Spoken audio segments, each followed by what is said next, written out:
We are live and streaming across the province of Ontario. Welcome to the 2022 FEO Energize Virtual Conference.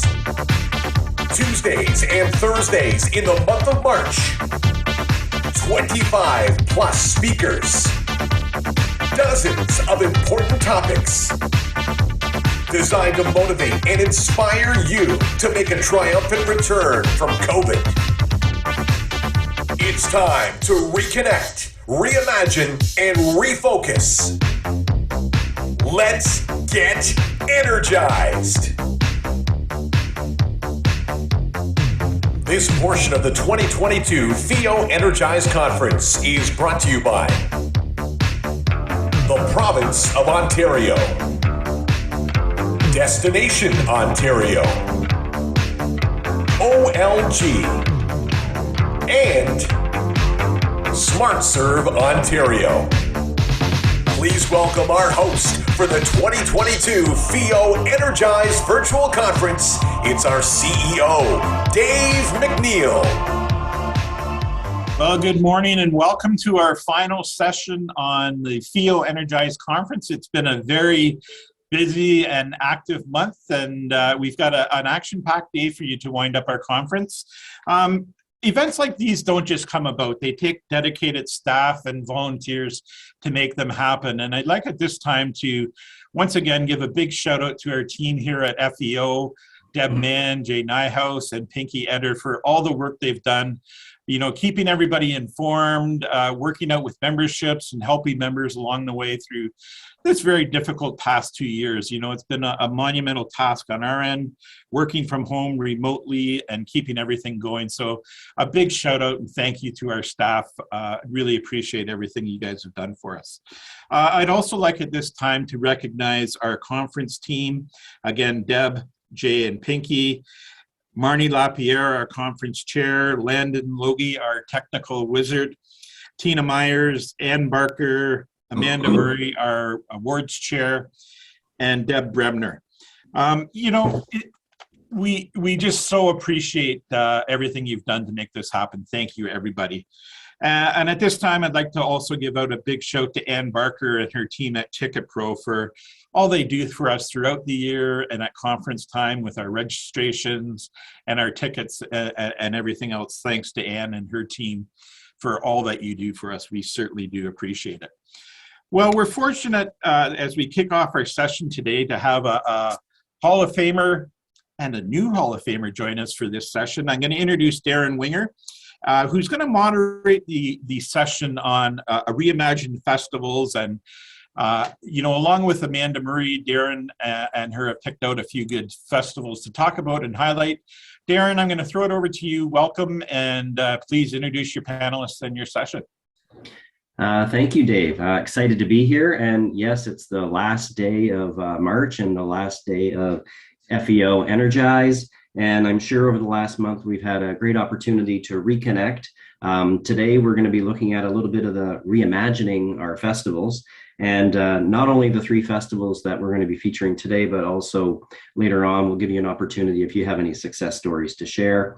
And hopefully it'll give you some time to ponder so you can refocus on your festivals for the upcoming festival season starting in 2022. And some of you may be on the countdown clock right now to some of your festivals that may be starting in April and May. Before we start, I just want to give a quick shout out, obviously, to the organizers of FEO Energize. As a past board member and also chair of a conference, a lot of work goes in. So thank you for this incredible month-long activity, switching to virtual at the last minute. And I bet many of us can't wait to meet next year in Niagara Falls in person to celebrate together.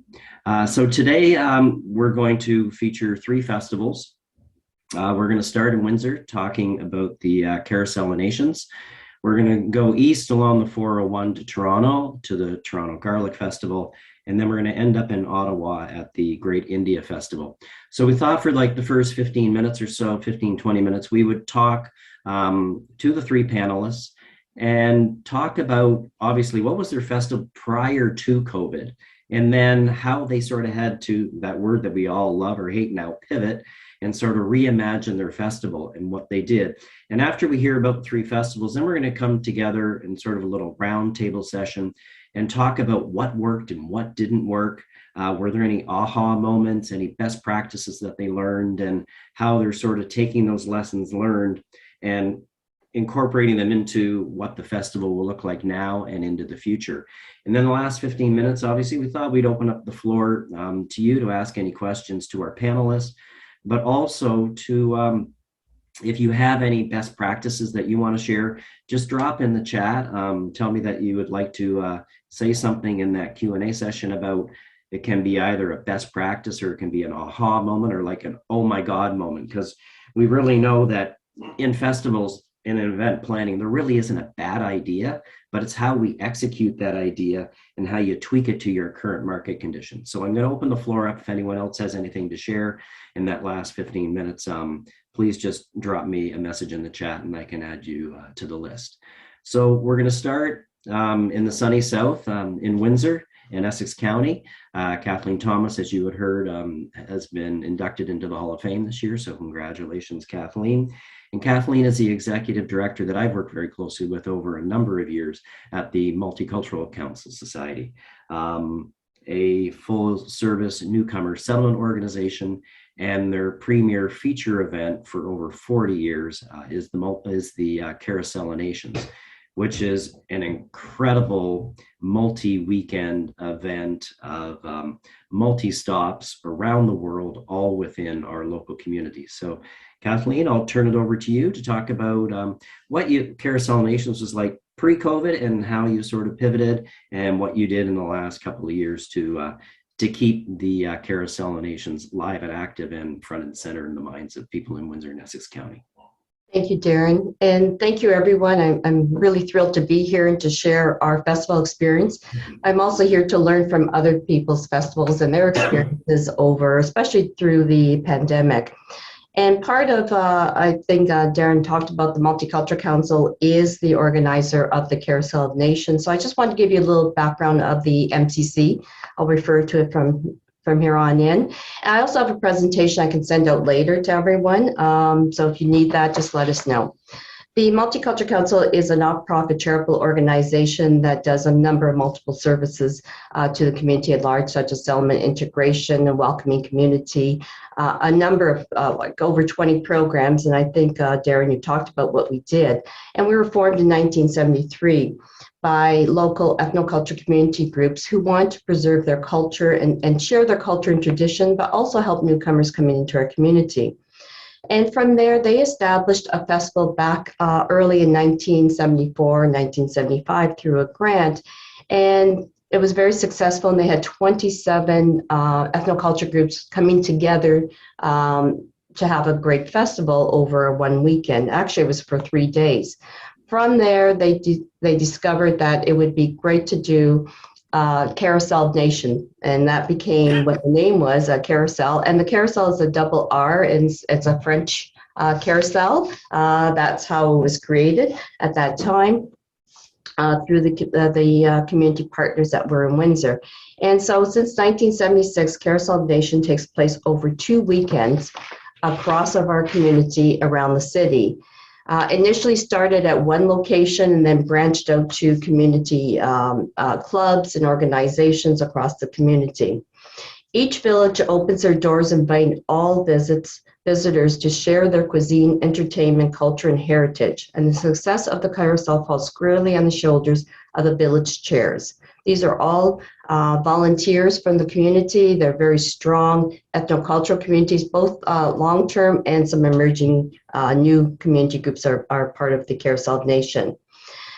They prepare the task of recruiting, training, and opening their village doors to eagerly share their culture and warm hospitality with the community. Many of the villages rely on the same people. Some of the people have still been volunteering since 1976. So you can imagine they're quite an older generation of volunteers. And the issue with many of the villages, how do you incorporate the young, the youth to be part and volunteering other than just being performers. They certainly do a great job, and they bring in fabulous entertainment. They prepare the food, and their exhibits reflect their country of origin. So the villages must be a member of good standing of the Multicultural Council, and they have to believe in our mission of the agency, which is to create a welcome community for all through education, community engagement, and the promotion of diversity and equality. And this is one way of creating a welcoming community, is really sharing your culture and welcoming people into your homes, but at the same time, a cross-sharing of cultures with everyone else. And it's an opportunity for an education. We do themes around the Carousel of the Nations during the month of June. And it's an opportunity to really learn about our community and the diversity of our community. Carrousel is one of the longest running festivals in Windsor-Essex County, one of the oldest cultural festivals in Ontario. And Carrousel stands above the crowd, having received numerous awards, both locally, provincially, nationally, but also we've been a recipient of the FEO Top 100 Festivals for the last decade. So thank you to the FEO. The experience of carousels are embedded in the memories of our generation and our community. Carousel is more than just a festival to us. It's a celebration of cultural identity and exchange, and for us to recognize and appreciate the things that make us very unique in our community. The villages share so much for a unique entertainment celebration of diversity and multiculturalism, and so millions have enjoyed world-class entertainment, historical exhibits, cultural displays, traditional music, and best part, of course, is the iconic food festival. We all love food, and that's the real treat about Carousel is all the various different foods.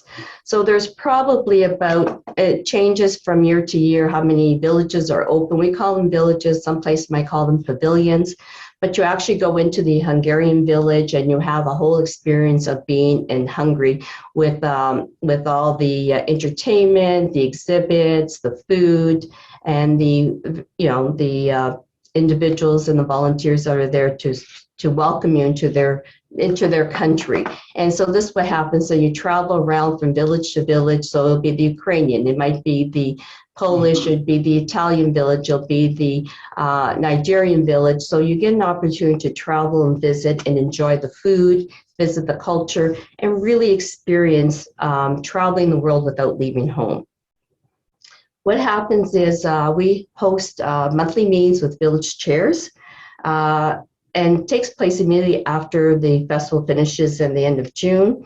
It's an opportunity for each ethnocultural groups to connect, to share and learn about each other. We don't want them to be isolated. We want to be very inclusive.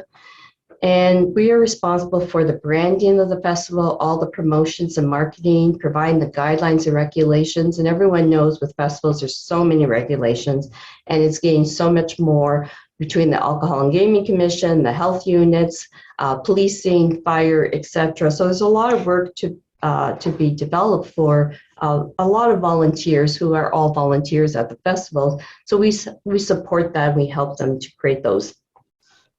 And beyond the Carousel Nation, the villages often support the Multicultural Council's initiative. So it's not just about creating these Carousel Nations, the 2 weekends in June, but they also support a lot of other initiatives that we do within the community and support those days where it's a multiculturalism day or the city has the International Children's Games. They take part in those particular festivals around the city as well. As a group, this community, these village chairs really are incredible, and they create so many things that, and the possibilities for success to create a harmonious society. So we were really looking forward to celebrating our 45th anniversary in 2020, right? And the global pandemic came, and that was March 2020. Our festival starts in June. So plans were really well underway. It was a big celebration, 45 years of doing a festival and having volunteers running the festival has been a tremendous thing for our community. So we're planning this 45th anniversary in 2020, or was it? Our planning, although was well underway in March, we had to make a decision. Do we hold off and wait because we didn't know what was happening at that time in March? Do we wait? Do we postpone it? Do we cancel it? Do we have Carrousel in the traditional form? No, we probably can't have Carrousel in its traditional form. What should we do? So do we skip the year, celebrate 45th the following year? We didn't feel that was going to be appropriate to celebrate our Carrousel the following year. Should we create a virtual event? So many things to consider. Health and safety for everyone, our volunteers, our performers, the village capabilities. After all, they're all volunteers. Could they handle a virtual event? Would they take part? How would this affect our Carrousel brand? How do we maintain it? Do people even want to celebrate during a global pandemic? Carrousel has been an opportunity for visitors and residents to discover the cultures and traditions that make us so unique and amazing place to live.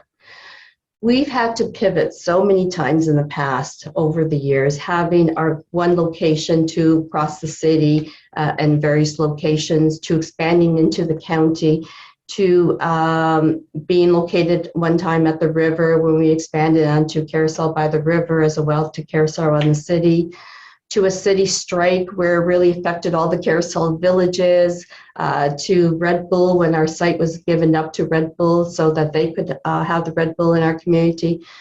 The Multicultural Council and Carrousel Nations has gone through so many changes over the years, but somehow we keep managing to keep the Carrousel because we really do believe in Carrousel and what it brings to our community and what it brings to the people of our city.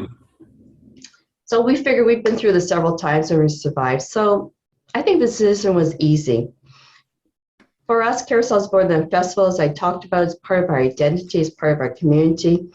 And being in the midst of a global pandemic with so much uncertainty and worry, we felt a celebration wouldn't just be embraced, it was very much needed. So we offered a creative way to celebrate diversity culture from the safety and convenience of our electronic devices. So we presented Carrousel at Home, and our region's first social media-based celebration of local culture was held over 2 days. It was not easy. Trust me, it was not easy at all. But it was streamed on Facebook, Live, and Twitch. We had representatives from various ethnic communities that shared their music and dance performance. They did cooking demonstrations and traditional presentations unique to their culture. We did this in 6 weeks. We had to change our course within 6 weeks to make a complete changeover. We made that decision in April. We waived the participation fees. All Carrousel participants pay a fee. We waived that fee, so we really wanted to engage more of the community, and we really brought in a lot of emerging community groups along with our long-term ethnocultural communities. We've reached out to our sponsors and our funders because we weren't sure if they would support this. Could we make the change? We were already approved for some funding and for some sponsors that we had just new sponsors on board for the 45th anniversary. We reached out to them to see if they would be part of this and would they be on board with the new format. We worked with our village partners and they were on board with it. We engaged the community as well of how they could participate.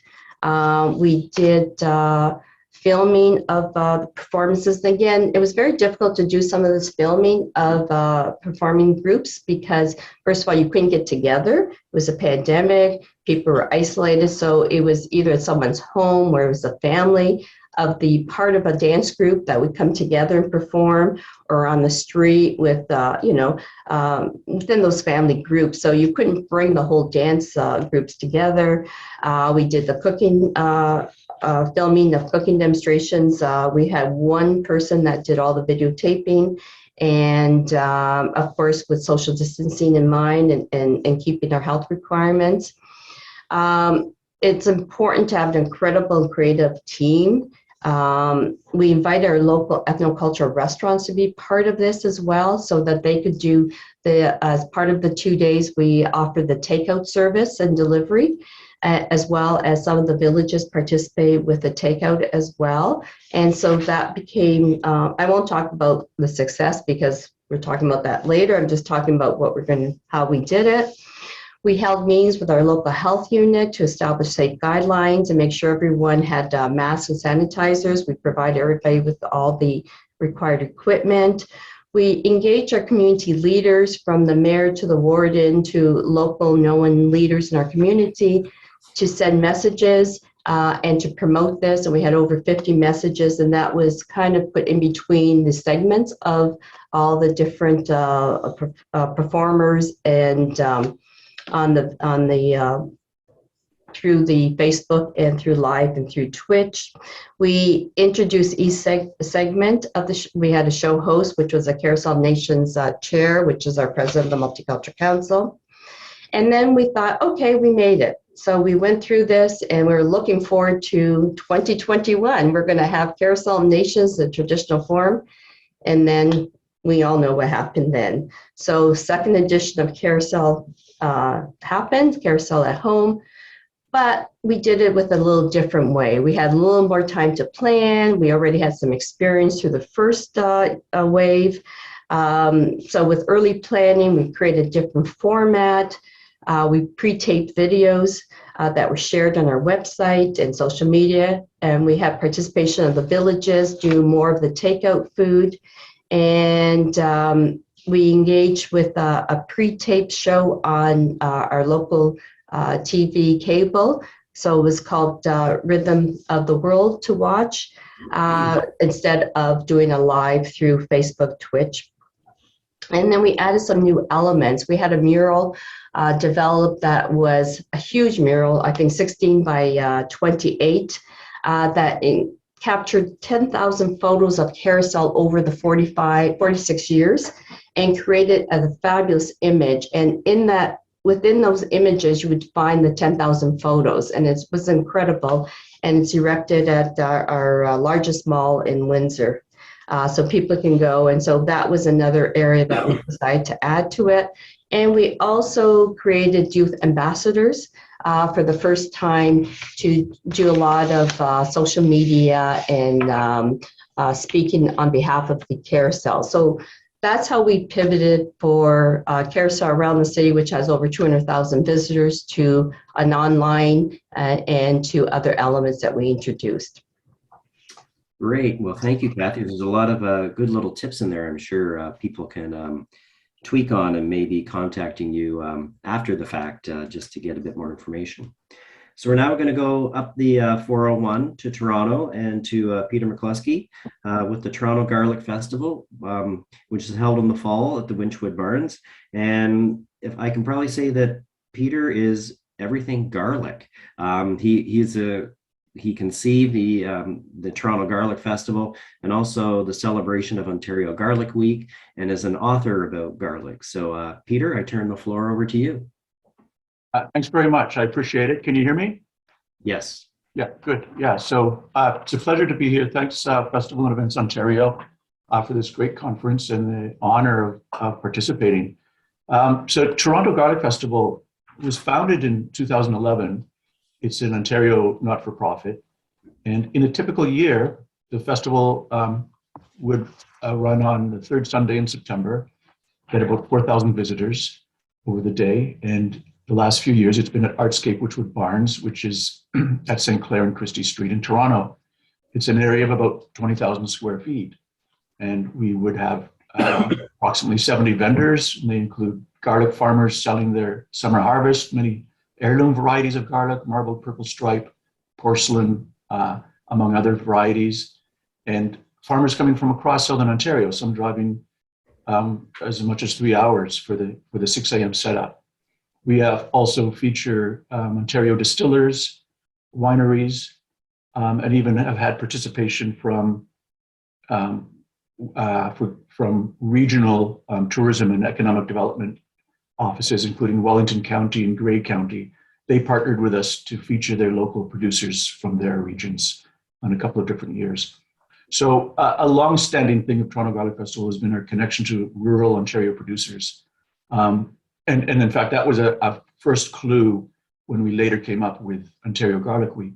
But the chefs, a core part of the festival is chefs are cooking with garlic, and virtually every culture and cuisine uses garlic. not in a nominal way, but it seems to resonate very deeply with people. And I found this in researching my book and interviewing people, old and young. It truly excites people in a way that I haven't quite fathomed yet, even though I keep asking why. But it's something about familial connection. It's a generational thing, and its uses are beyond just cooking.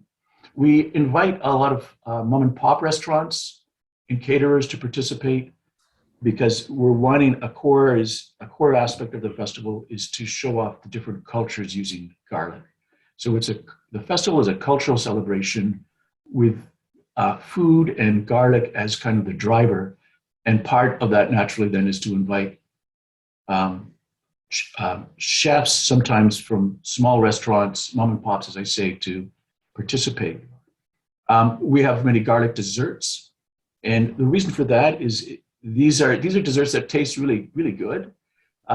It's surprising to people, but it's also a way to show off our agricultural bounty. We produce really amazing garlic here in Ontario, and it lends itself to being prepared in various ways, such as black garlic or roasted garlic, which have a sugar content and other umami flavors that work really well with desserts. So we have as well culture talks all day long in our speakers corner, where we've had academics and storytellers, Indigenous chefs doing demos, sharing stories related to garlic, even things such as the why vampires hate garlic, or garlic and olfaction, a talk put on by a chemistry professor. We have film screenings all day long. And a heartbeat of the festival is 120 volunteers that come on and help keep the festival running during the day. And they come from students, newcomers, old and young, and they're really dedicated. We get a lot of compliments on our volunteers. A core part of the festival is our garlic shot station, where garlic baristas give out free shots of garlic. And a lot of people come to get as garlicky breath as possible. But the reason is that we also have a garlic breath contest, where the contestant's breath is measured in the parts per billion using a gas chromatograph. Ontario Science Centre participated with us running that garlic breath contest for a few years. And this was an opportunity to talk a little bit about science. And this gets to what the festival is about. It's not just a food festival, it's a cultural festival, but we try to slip in little nuggets like history, science, other things, not things that we want to force feed on people, but talking about how a gas chromatograph works, for example, allows us to talk a little bit about science, for example. Our admission fee has been $5 over the years, and quite a low price, especially at Toronto prices, but it allows us to invite as wide a demographic as possible, which is really important. That's kind of important that if garlic is used by virtually every demographic, we have to really ensure that everyone can come. So all in all, it's a cultural and agricultural celebration with an element of science and social history.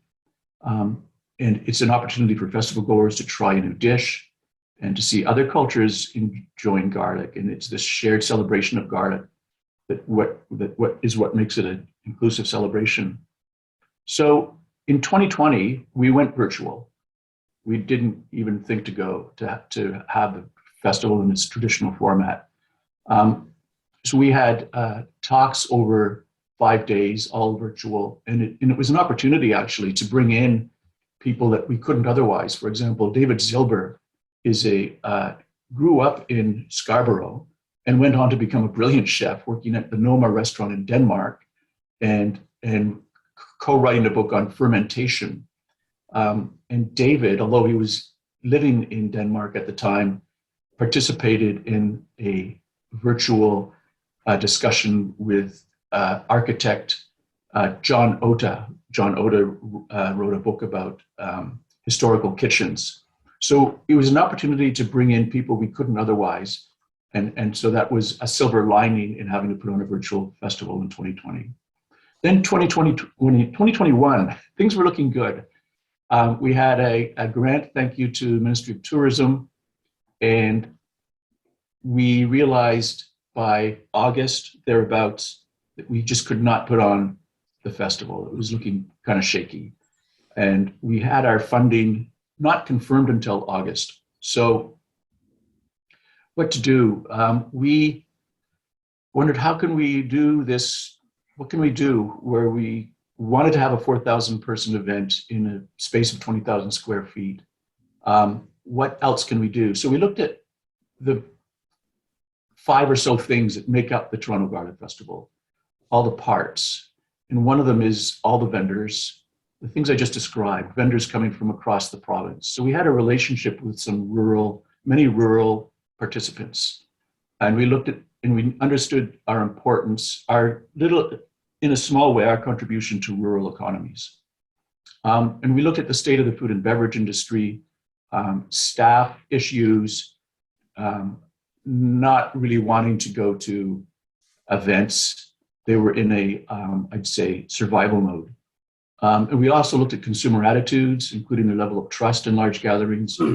And we considered both the health and economic risks. Again, for food vendor to come to the festival, it wasn't high in their list. So the other thing too is the book I wrote and researched about garlic, I understood that garlic truly resonates with people everywhere. So it's not just a Toronto thing. And so we thought, well, could we do something, could we more or less take the elements of Toronto Garlic Festival, but spread it around the province? And that gave rise to the idea for Ontario Garlic Week. So we invited food and beverage establishments across the province to prepare garlic dishes just the way they would at the festival, but to prepare and sell them from their location. So restaurants in Timmins, Thunder Bay, Ottawa, Sarnia did this. They prepared garlic dishes. Some of them did garlic desserts, and some of them, brewery, Cayman Kettle in Niagara, did a black garlic stout. We also saw the opportunity to invite other participants. So this is one of the silver linings is we invited the Legion. And so the local Legion branch in Arnprior, Ontario, a little small place, they did a garlic-themed burger day. We invited movie theaters and drive-ins to participate. So we had 5 such places doing a garlic powder popcorn. All of this is using Ontario garlic, by the way, and participation of local farmers. So that Legion in Arnprior doing their garlic burgers were using garlic supplied by a local garlic farmer. So we had small towns participating at the municipal level. The mayor of Port Hope proclaimed it Ontario Garlic Week.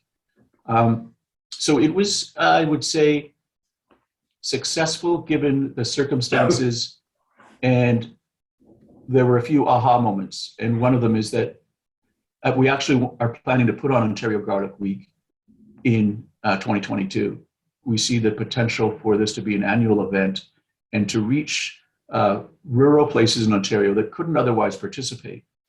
And by making it a cross-provincial celebration and promoting it, we're kind of raising all the boats, so that if you're in a particular regional economic zone,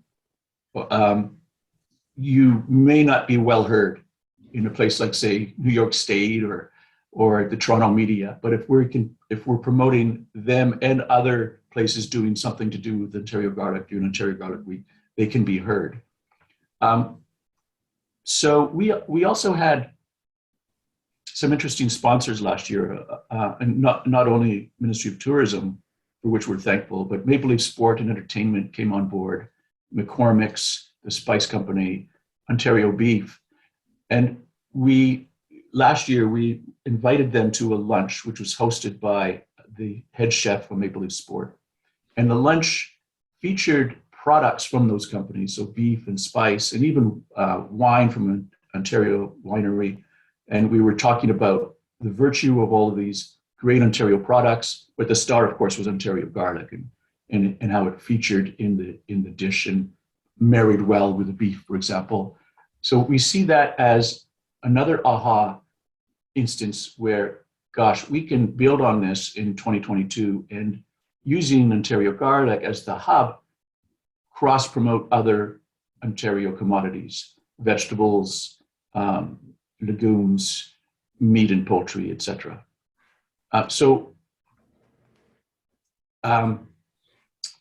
What else here? I think we may get into a little bit, Peter, just so we can head down the highway a little bit. But yeah, I think that Ontario Garlic Week is a huge win and a huge success story coming out of, just small ideas. And then now it's affecting, cross promotion into other sectors in the province, into other forms of agriculture, and not just garlic producers. And even into, as you said, the wine, and getting someone on board like MLSE is huge. Yeah. To have them as a support. Well summarized. Thank you very much. And now we're going to switch over to Bala.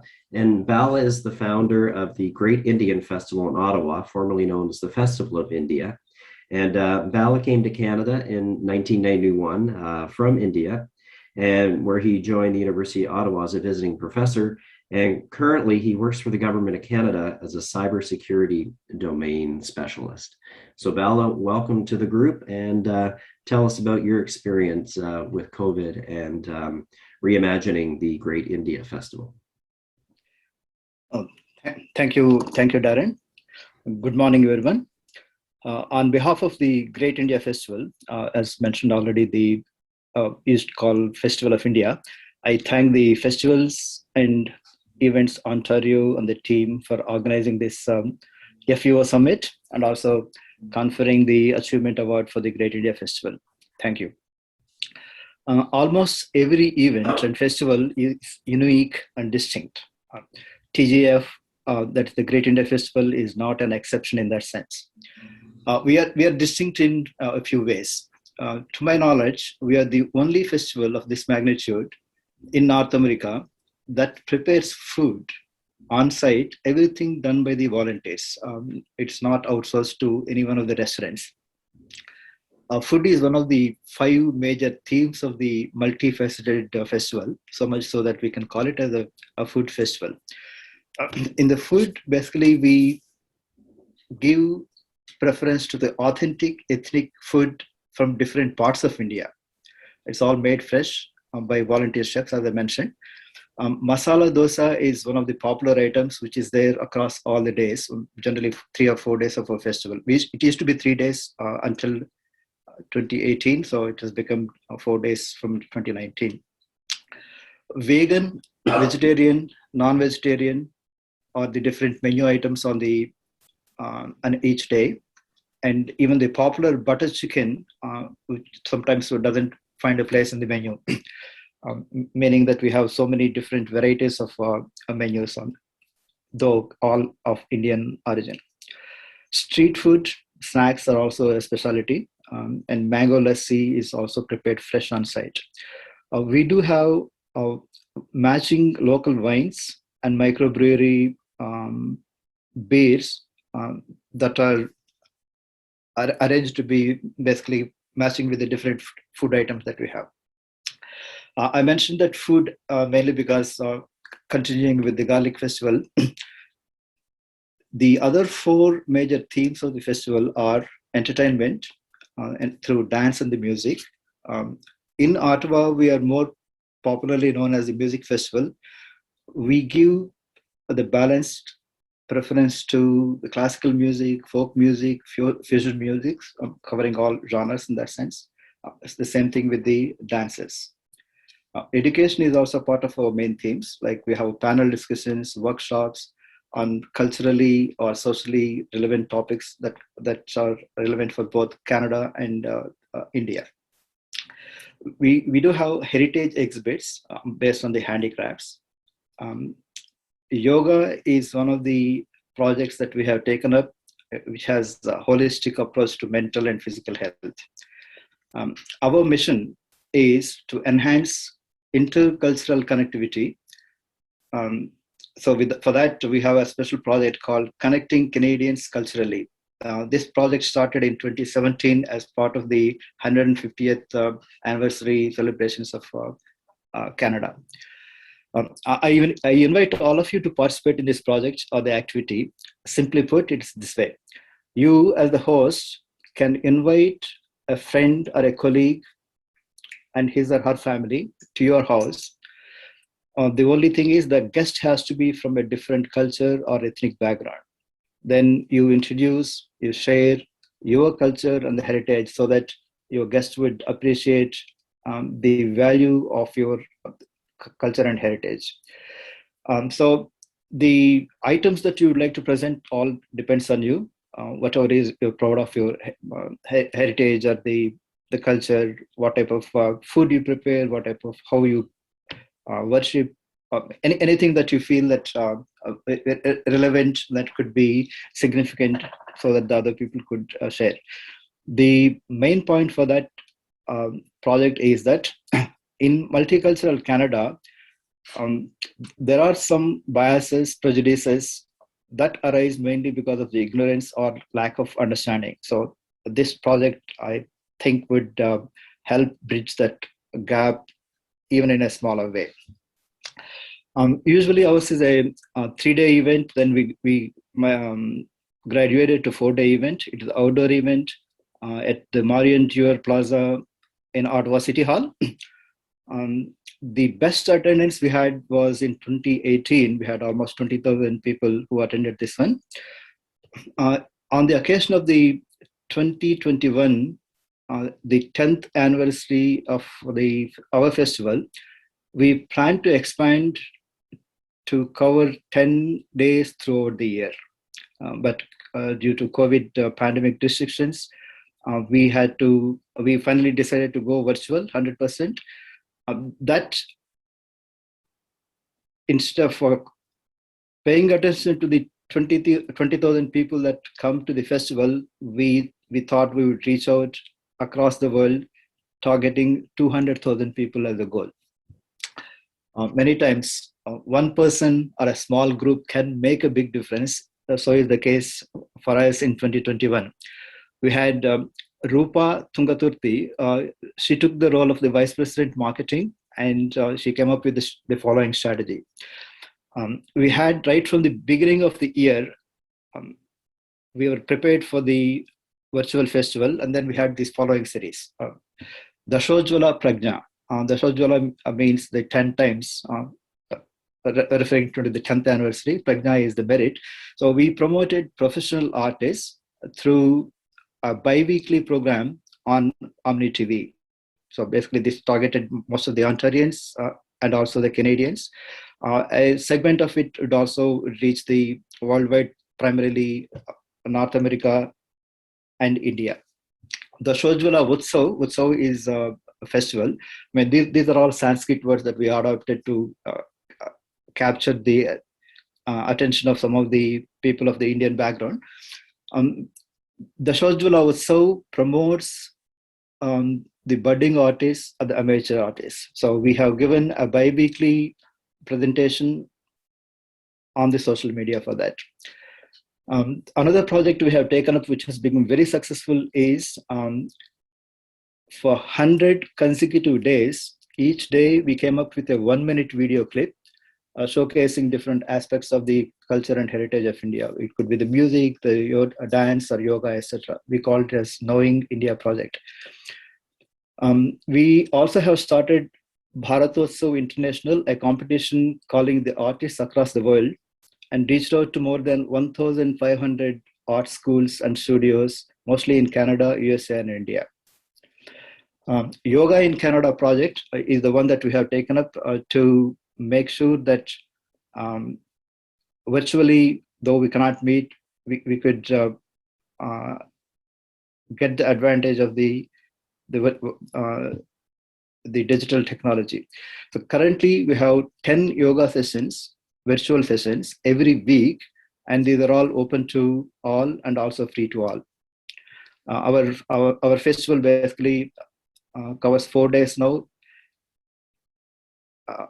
Okay, before that, as such, in 2021, we also wanted to have those 10 days of the festival, Mahavasantosam, that is called the Springs Fest, 4 days of every Saturday of March 2021, we had that part of the Mahavasantosam or the Spring Festival.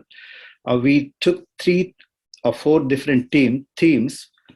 First theme was woman power, we called it the Nari Shakti. Second one was on the handicrafts, it's called Silpakala. The third one was food, that's called Ahar.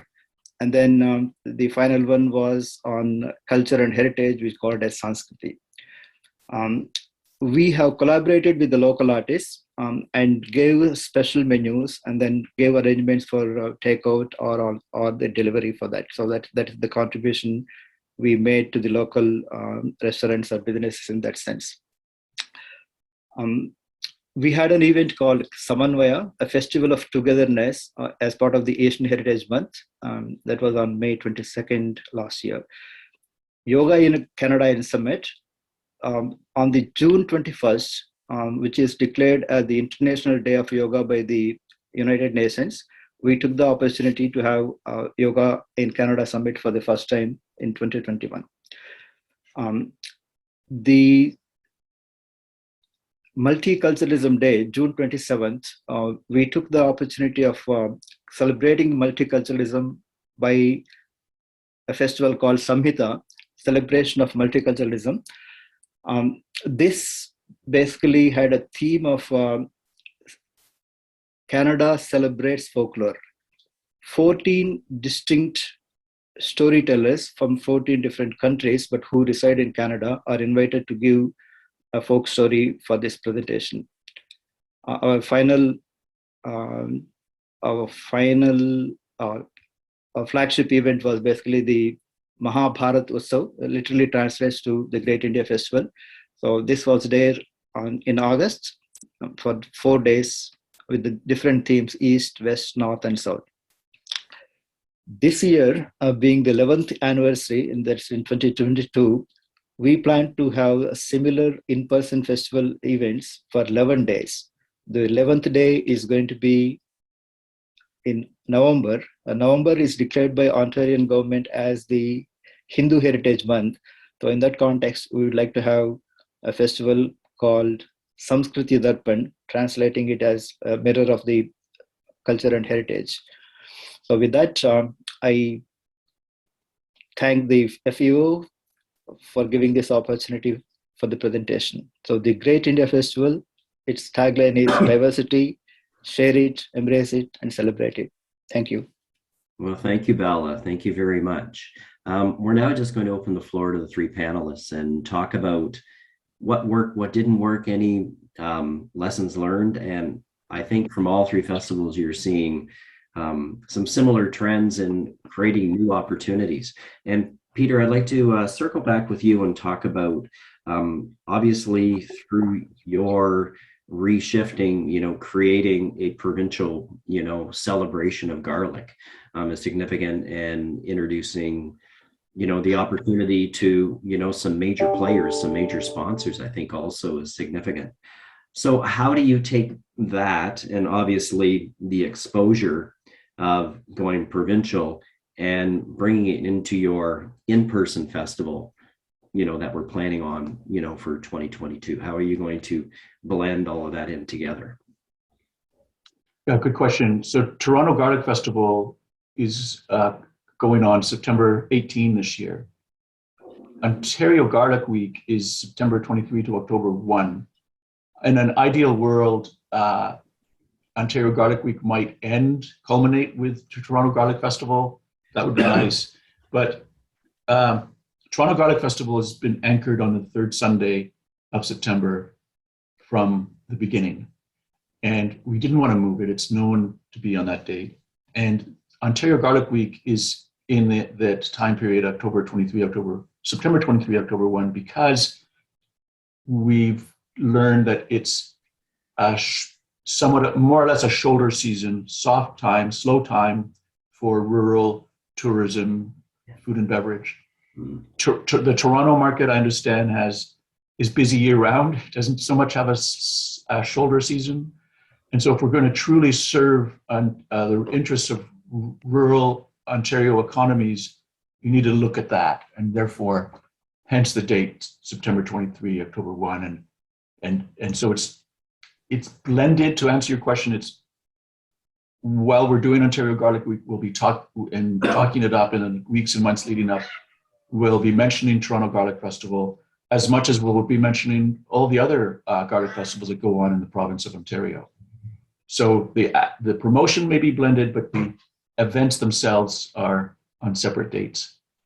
But your event now is almost like the media kickoff for a provincial week celebration of garlic, of which then you can expose everyone who is attending and the GTA area across the province about not only your festival, but go support your local garlic farmer by going out and supporting your local farmer in the next 2 weeks or whatever it is, at your local restaurants. Absolutely. We actually are creating some year-round promotions, including a digital garlic calendar that we're launching in April that will have events or activities connected to garlic throughout the year.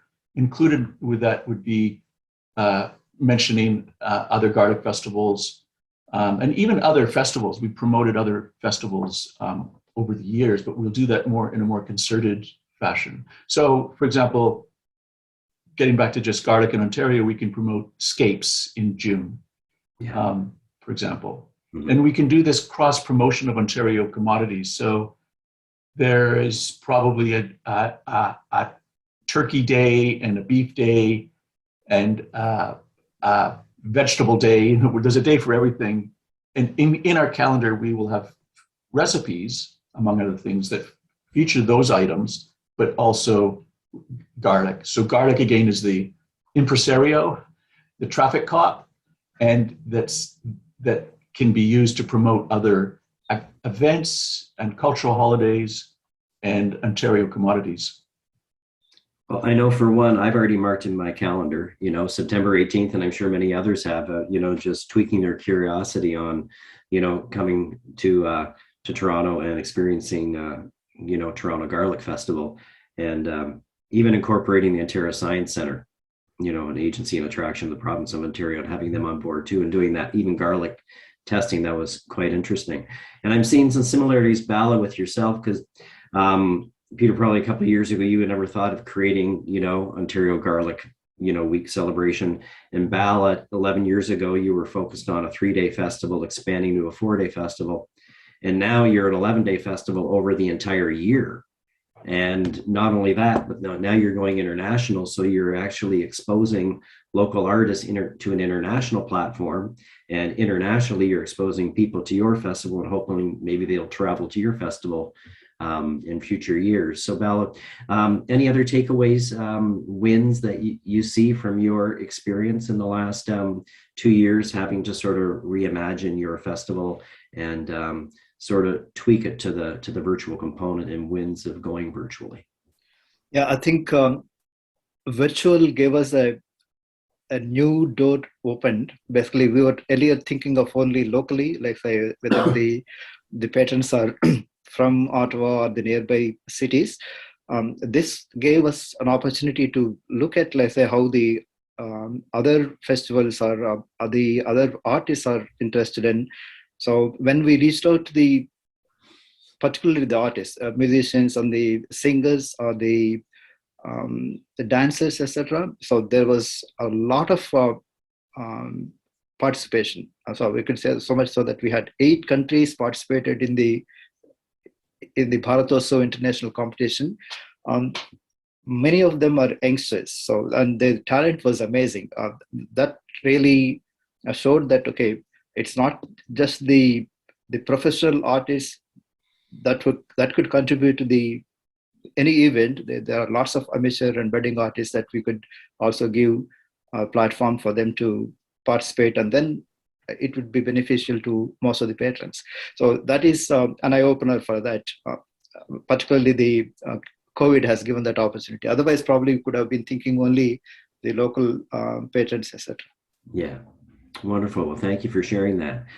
Kathleen, talking about your festival is a little bit unique because not only are you planning the festival, but you have 27 other entities planning their festivals within your festival itself. How did that work for them? Because obviously you have some that are high capacity, low capacity. So obviously that may have added some additional challenges to your core organizing committee also. Oh, you're on mute. Sorry. Yes, it certainly did. I think having the meetings, we've gotten to really get to know our village chairs, and we have village chairs and assistant chairs of each ethnoculture community or each village. I'm going to call them villages because that's what they really are. And so they have been coming to meetings on a regular basis with the Multicultural Council, with the other chairs of the villages. So you have some who are more open to change, and you have those who've wanted to do the same thing for the last 47 years. And so whenever there's an opportunity of, I call them opportunities. They're challenges, but they're always opportunities. So when there is a change in what's happening in the environment or in the community, or you know, things are put in our way that we can't do what we want to do in the normal way, it gives an opportunity to make some change. And, you know, I've heard about the other two festivals, and they've done some incredible jobs of pivoting their festival. And I'm looking forward to what they're going to be doing as they move forward. And I think that gave them the opportunity to make those changes when you might have not have had those opportunities. So with the village chairs, we really sat down and had a real strong conversation with them. And because we couldn't really open it in the traditional format where, you know, hundreds of people go into these villages, they travel from one village to the other, there's dancing, there's, it's very close proximities for the participants to be a part of as a village goer. So we didn't want to create any issues, and some of the villages really wanted to open and have that opportunity to do a traditional village. And we said, there's no way we can do this based on the guidelines. And so once we had them and presented, and we have I have two great, incredible people that really work with us, Raymo and Pam, that really set the stage and presented what it could look like with the change. And I think once they came on board, you get the few that start coming on board first, and then the others will come slowly on. But what happened is it also engaged new emerging groups that maybe couldn't do a whole village before because they didn't have the number of volunteers. It takes a lot of volunteers to prepare food, and as you stated, they prepare food on site, and they prepare food in advance. I mean, they're making thousands of pierogies in advance. They're making 1,000 shish kebabs in advance. So a lot of pinching there, and with the pierogies, yeah. Right, there's a lot of that, right? So you do need a lot of the volunteers, and it's not just a few people, but it's a large number of volunteers that really put on the festivals. It's over 2,000 volunteers across our community that put on this festival. So it's an incredible volunteer commitment. And so when some of the newer villages were coming on board, or the new community groups, I should say, it gave an opportunity to really showcase other communities in our region. They slowly came on board, and then we did the pre-taping, we did video taping of their performance groups. And they felt like for some of the bigger groups, they want to do a whole big performance, right, with 100 performers and the costumes. Well, they couldn't do that in the taping. So, you know, we finally really had some good conversations with them, and then they came on board as slowly they would come on board. But we had 6 weeks, so I guess it really wasn't that slow. It was really fast. And we also thought, okay, food is such an important part of this. So if you couldn't do takeout, and we understood like some villages were not capable of doing a takeout, we'll bring some restaurants in so we can continue the brand of the Carrousel food, multicultural food that's being offered. And so they said, okay, that they were fine with that. And then we had a sponsor who does an app, and it's called Served, and you can go online and have all this, you know, Carrousel food being put online, and they can order the food and have it delivered or takeout. So that created them to really come on board. And when they the first, I think, was 26 villages came on board in 2020, and 5 of them had takeout. We had 14 restaurants. They ran out of food early. The following year, we had 16 village do takeout with 24 villages participating. We didn't have the restaurants at this time because we just left it to the villages because they were able to do the takeout and delivery. they ran out of food early on again. So the experience with them being involved in 2020 really brought them to come back in full force in 2021. So, you know, sometimes you have to sell it and sometimes you have to be part of it to know that it's successful. Well, thank you. And that, who to say, festivals are true economic drivers in this province, aren't they? And I think you've seen great examples this morning of expanding your business base in your own community, and, you know, leveraging other restaurants to help sell your brand and developing future partnerships. I'd like to thank the three of you this morning. It was an incredible conversation. One of the things about FEO Energize is about reconnecting, and I think maybe some individuals who are listening today have connected maybe with you, and we'll have some future questions. So I encourage you, you know, to reach out to these three individuals if you have any further questions about their experiences and their best practices. So thank you again for this morning. And I just want to give one special shout out to Kathleen. This probably is her last official presentation as Executive Director of the Multicultural Council, as Kathy is retiring today, but sticking on as a mentor with the Multicultural Council for the next month as a transition occurs.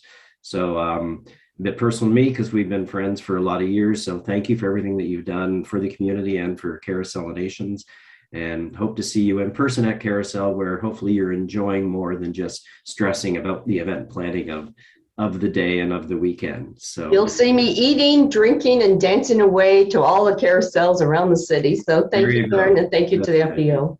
Thank you, FEO. And Dave, we'll turn it back over to you. Thanks for a great session. Thanks, Darren, Peter, and Kathleen. Very, very informative session, and just a lasting piece to go on with this. And, you know, virtual and the conversion's not been easy. It's been a difficult task, and it's been a big learning curve for a lot of us. And, you know, I know a lot of people I've talked to can't wait to get rid of that aspect and get back to in person, which we all want to get back to in person. But, you know, the return on investment on virtual is not instant. And I think it'd be a real mistake for the lessons we've learned and the tools that we put in our toolbox over the last 2 years to just abandon that. I think it would be a massive mistake. And I think, you know, if everybody can figure out a way to include that in their plans forward, you know, I think you're making your toolbox, your marketing kit, your reach, and everything just that much better for your festival. So difficult times, difficult going, but I think a lot of lessons learned and really good to carry forward. Thank you, everybody.